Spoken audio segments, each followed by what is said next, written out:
আসসালামু আলাইকুম ভিউয়ার্স। পল্লী বিদ্যুৎ নিয়োগ বিধি প্রকাশ করা হয়েছে। ঝিনাইদহ পল্লী বিদ্যুৎ সমিতিতে নিয়োগ বিধি প্রকাশ করা হয়েছে।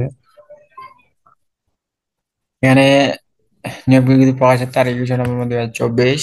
ডাটা এন্ট্রি অপারেটর মহিলাদের জন্য সংরক্ষিত। দুটি কম বেশি হতে পারে।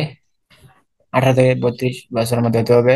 বেতন ও ভাতাদি প্রবেশ বেতন কাঠামো 2016 সংশোধন মোতাবেক 18,300 হতে 46,240 টাকা বেতন এবং নিয়ম অনুযায়ী বাড়ি ভাড়া, চিকিৎসা ও অন্যান্য ইত্যাদি পাবেন।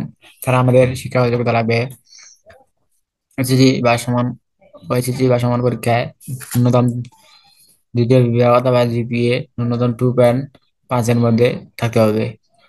বাংলা প্রতি মিনিটে ন্যূনতম 20 শব্দ ও ইংরেজি প্রতি মিনিটে 30 শব্দ কম্পিউটার টাইপিং করতে সক্ষম হতে হবে। কম্পিউটারের পর্যাপ্ত জ্ঞান থাকতে হবে এবং কম্পিউটার পরিচালনায় পারদর্শী হতে হবে। বাংলা ও ইংরেজি ব্যাকরণ সহ বানান, বিরাম চিহ্ন, বাক্য গঠনের পর্যাপ্ত জ্ঞান থাকতে হবে। কর্তৃপক্ষের নির্দেশনা অনুযায়ী সুন্দর ও পরিচ্ছন্ন কাজ করার সামর্থ্য থাকতে হবে। সঠিক নথি পদ্ধতি ও পত্র যোগাযোগ তথ্য ফাইল সংগ্রহ করতে হবে। ভবিষ্যৎ 2 জন জায়গা নেবে।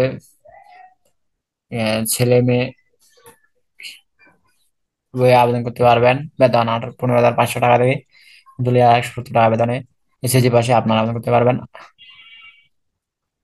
আবেদন করার জন্য আপনারা https pbs Jhenaidah government BD ওয়েবসাইটে আপনারা আবেদন করতে পারবেন।